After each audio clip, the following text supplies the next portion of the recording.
पैसों से ज्यादा कीमती, अरे पैसा क्या मायने रखता है, चरित्र है तो सब है, चरित्र गया तो फिर सब कुछ बचा के करोगे क्या।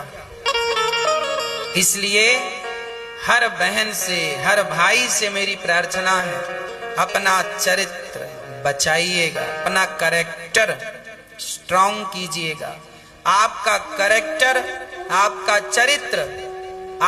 चरित्र ही आपका भाग्य विधाता है।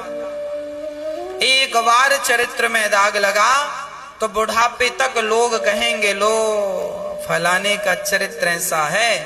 इसलिए व्यक्ति की पहचान उसके रंग रूप से नहीं है, स्वरूप से नहीं है।